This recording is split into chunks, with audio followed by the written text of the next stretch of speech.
Hello everyone, good morning. Welcome to my channel Tatan and Tathoi blog. এখন বাজে ওই ভোর ৫টা মতো। এখন আমি বেরিয়েছি একটু হাঁটতে। রাস্তার লাইটগুলো দেখে বুঝতেই পারছো এখনও তেমন করে সবাই ওঠেনি, তাই লাইটগুলো কেউ বন্ধও করেনি। আমি একটু সকালে এই মোড়ে মাথা থেকে একটু হেঁটে আসবো, তাতে মনটা আমার ভালো হয়ে যাবে, কারণ তাতান আর তাথই এখনও পর্যন্ত ঘুম থেকে ওঠেনি। সকালবেলা হাঁটতে যেতে আমার খুব ভালো লাগে, কিন্তু সময় আর সুযোগ হয় না বলে তা আর হয়ে ওঠে না। আমাদের যেহেতু গ্রাম এলাকা, সেহেতু চারিদিকে সবুজ আর সবুজ। এই সবুজ দৃশ্য সকালবেলা দেখতে কার না ভালো লাগে বলো। আর এই দেখো, এই হচ্ছে বাসক পাতা। বাসক পাতা জানো তো উপকারিতা কী? বাসক পাতা সর্দি কাশি এসবে খুব উপকার দেয়। এই সমস্ত গাছপালা তুমি গ্রামের দিকে বেশি দেখবে।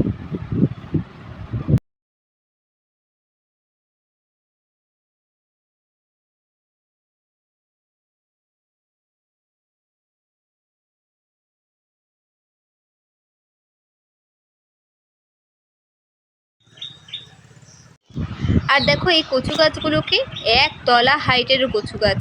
এমন বড় বড় কচু গাছ আমি কোনো দিন দেখিনি এর আগে।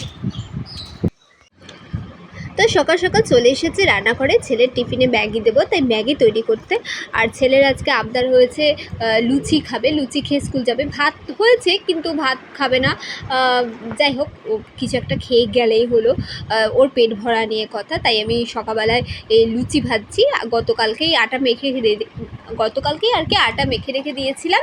আর এখন এই লুচিগুলো করে দিচ্ছি, ও স্কুল চলে যাক, তারপরে আমি আবার রান্নাবান্না করবো। স্কুলে যাওয়ার সময় এক আধ দিন ভাত না খেলেও কিছু হয় না। আমরা যেরকম ছোটোবেলায় স্কুলে ভাত খেয়ে তারপর স্কুলে যেতাম, আর টিফিনে রুটি, তারপর আলু ভাজা এই সমস্ত নিয়ে যেতাম। এখনকার দিনে ছেলেমেয়েরা কি তাই নেবে? রুটি আলু ভাজা তো আমার ছেলে মোটে পছন্দ করে না। ওর পছন্দ হচ্ছে একটু ম্যাগি, একটু লুচি। মানে লুচির সাথে যদি আলু ভাজা বা আলুর তরকারি দেওয়াও, তাও পছন্দ করবে না। ওই জন্য ও মোটামুটি ওর খাবার খুব সীমিত রয়েছে, খাবারের পরিমাণ বা খাবারের সংখ্যা খুবই সীমিত। খুব কম জিনিসই ও পছন্দ করে খেতে। জোর জবরদস্তি করে ওকে তেমন কোনো কিছুই খাওয়ানো হয় না। ও একটু মাছ, একটু ভাত, এগুলোই ওর পছন্দ। তাই এগুলোই সবসময় খাবারের মধ্যে রাখার চেষ্টা করি। আর এই দেখো, আমার লুচি এদিকে রেডি হয়ে গেছে। ও লুচি খেয়ে যাচ্ছে ঠিক আছে, কিন্তু আমার এদিকে একটা সমস্যা হচ্ছে যে যতক্ষণ না ও স্কুল থেকে এসে ভাত খাবে, ততক্ষণ পর্যন্ত আমি আবার ভাত খেতে পারবো না, কারণ ওকে না দিয়ে ভাত আমি খাই না। আরে দেখো, আরেকজন লুচি মানে লুচিটা রেখেছি, আর একজন মানে নেওয়ার জন্য সে ব্যস্ত হয়ে রয়েছে। আর তাকে তো হোটেলে দেওয়া হবে না, কারণ এই সমস্ত তেল জাতীয় জিনিস তাকে একদমই দেওয়া হয় না। আর এদিকে অবস্থা দেখো, ওর দাদার জন্য টিফিনে ম্যাগি দেবো বলে ম্যাগিটাকে একটু ঠান্ডা করতে দিয়েছি। আর মহারানী ছিল বিছানার ঠিক মাঝখানে, সেখান থেকে লাফ দিয়ে পড়েছে ম্যাগির ওপর, আর সারা গায়ে মাখামাখি করেছে। কিন্তু মহারানীকে তো আর ম্যাগি দেওয়া যাবে না, কারণ ম্যাগি হচ্ছে বাইরের খাবার, আর এইটুকুনি বাচ্চাকে ম্যাগি দেওয়ার মতো মানে ইচ্ছাও আমার নেই।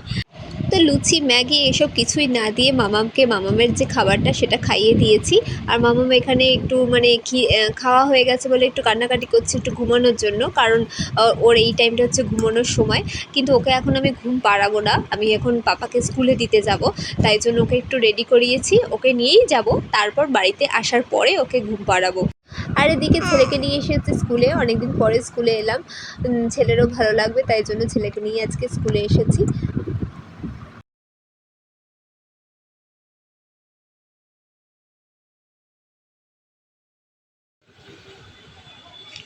এই যে মা, এই যে ওই যে ওই যে ওই যে ওই যে আমার মা কই, আমার মাটা কই, যে এই যে এই যে এই যে এই যে এইটা এইটা এই যে।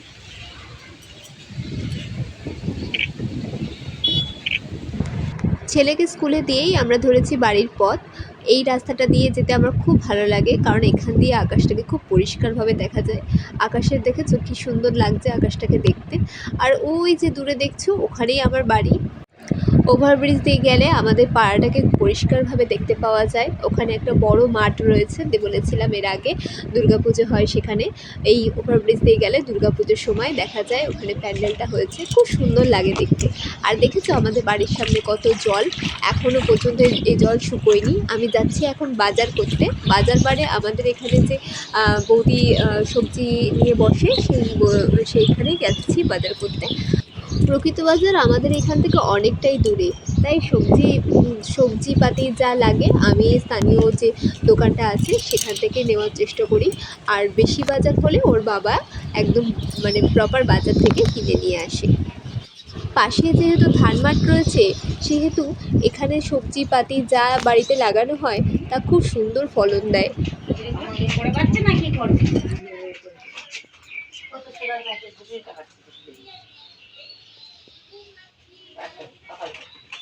সকালবেলা দেখে টাকা তুলতে, তা আমি জানি না টাকা ঢুকে দিকে, তা আমি দিয়ে দেখি টাকা।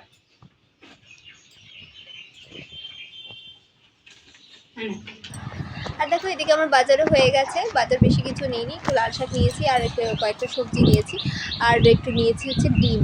অনেকদিন ডিমের ঝোল বা তরকারি এগুলো কিছু খাওয়া হয় না, তার জন্য। আর লাল শাক আমার খুব প্রিয়, ওই জন্য বৌদি বলেছে তুমি অনেকদিন লাল শাক নিয়ে যাও না, লাল শাক নিয়ে যাও। আর দেখি বাড়ি গিয়ে যে মা বেটা কী করছে, মা বেটা মানে হচ্ছে বাপ বেটি কী করছে। আর ওই যে বাড়িটা দেখছো, ওই বাড়িতে না বাগানবিলাস ফুল হয়ে রয়েছে। এই ফুলগুলো না আমার খুব প্রিয়। এই ফুলের কালারটা এত সুন্দর লাগে, দূর থেকে দেখতে খুব ভালো লাগে।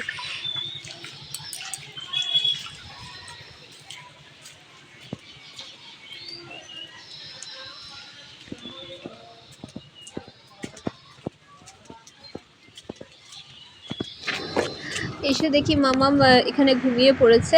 মামামকে ওর বাবাই ঘুম পাড়িয়ে দিয়েছে। মামা অনেকক্ষণ ঘুমায়নি, ওই জন্য ঘুম পাড়িয়ে দিয়েছে। আর দেখো ওর ঘুম খুব পাতলা, একটুখানি আওয়াজ হলেই আর কি ঘুম থেকে উঠে পড়ে। ওদিকে ওর বাবাকে খেতে দিয়ে আমি রান্না করব, কারণ মামাম যখন ঘুমিয়ে গেছে তখন এই সুযোগে রান্নাটা করে নিই, আবার ছেলের স্কুলে আসার টাইম হয়ে যাবে, ওই জন্য। এবার চলো দেখাই বাজার থেকে আমি কি আনলাম। যেহেতু আমি প্রপার বাজারে যাইনি, সেহেতু আজকে এনেছি হচ্ছে একটু লাল শাক এনেছি, আর এনেছি ডিম। আজকে হবে ডিমের ঝোল। আর এনেছি বেসন, পেঁয়াজ, কাঁচা লঙ্কা আর একটুখানি রসুন। এগুলো ওর বাবা ন্যাচারালি দোকান থেকে বাজার থেকেই নিয়ে আসে, কিন্তু যেগুলো নেই সেগুলোই আমি আর কি আনলাম।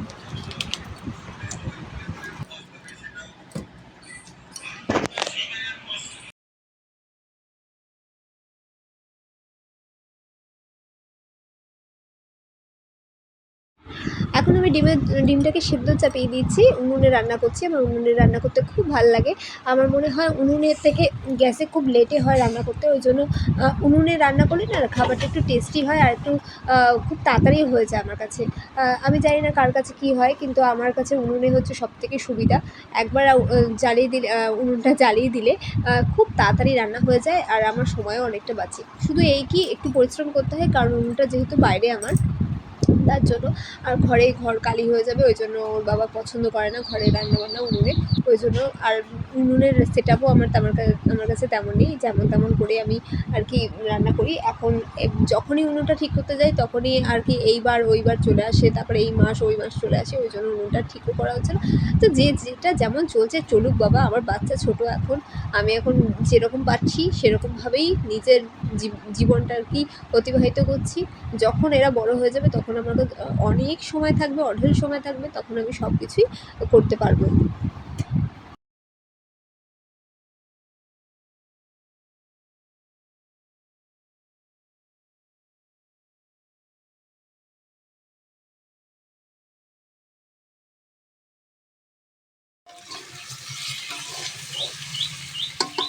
আর এদিকে আমার রান্না প্রায় হয়ে এসেছে। আমি এখানে ঝোলটা ফুটতে দিয়ে আমি চলে যাবো ঘরে, কারণ মামা এখনও ঘুমাচ্ছে। আর যে কাজগুলো আছে ভেবেছি করব, সেই কাজগুলো আমি করে নেব। এই ঝোলটা নিজের মতো করে ফুটুক, ততক্ষণে আমার সেই কাজগুলো হয়ে যাবে। তারপর মামা উঠলে ওকে স্নান করানো আছে, ওকে খাওয়ানো আছে, আরও অনেক কাজ আছে।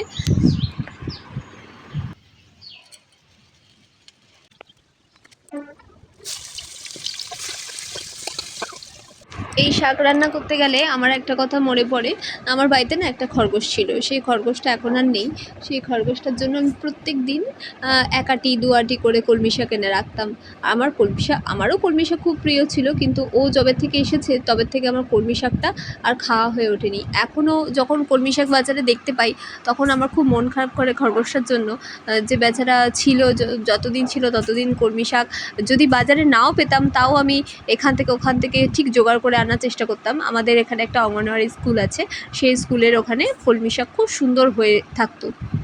তো আমি প্রত্যেক দিন আমার ছেলেকে স্কুলে দিয়ে এসে ওখান থেকে মানে আর কি অঙ্গনওয়াড়ি স্কুলটা থেকে কলমি শাকগুলো তুলে আনতাম, তারপরে ওই খরগোশটাকে দিতাম। এত সুন্দর করে খেত, আমার কি ভালো লাগতো। কিন্তু যাই হোক, যে গেছে তাকে আর মনে করে কী লাভ, ওই জন্য আমি কলমি শাক খাওয়া ছেড়েই দিয়েছি।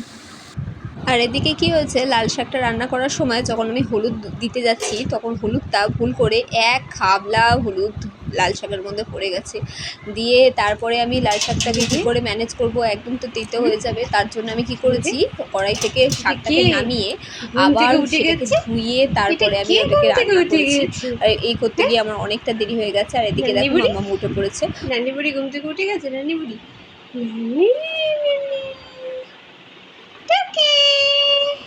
টিকি টিকিটা কইরে টিকিটা কইরে টিকিটা কইরে। সকালবেলা থেকে এত কাজ করছি যে আমার মনেই নেই যে আমি কোনো জলখাবারই খাইনি। তাই আমি বসেছি চা নিয়ে। যেহেতু আজকে ছেলে ভাত খেয়ে যায়নি, সেহেতু আমারও আর ভাত খাওয়া হবে না, কারণ ও আসবে, তারপরে আমি একসাথে দুজনে মিলে ভাত খাবো। কে উঠেছে ঘুম থেকে? কি স্নান করতে হবে? স্নান করতে হবে? গান হচ্ছে, মুখ থেকে হাতটা সরাই। কি হয়েছে? একদম তো ভালোই ঘুম দিলে, এখন 12টা 15 বাজে। হ্যাঁ, কি আমার সব কাজ হয়ে গেছে? চলো খেলবো। কি খেলবে তুমি? চলো খেলু করবো। কি খেলবে? হ্যাঁ, কি খেলবো? এই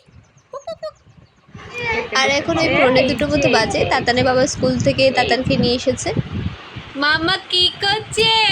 কাউ কাউ করছে। খুব মেঘ করেছিল, তাই জন্য এখন প্রচণ্ড বৃষ্টি হচ্ছে বাইরে।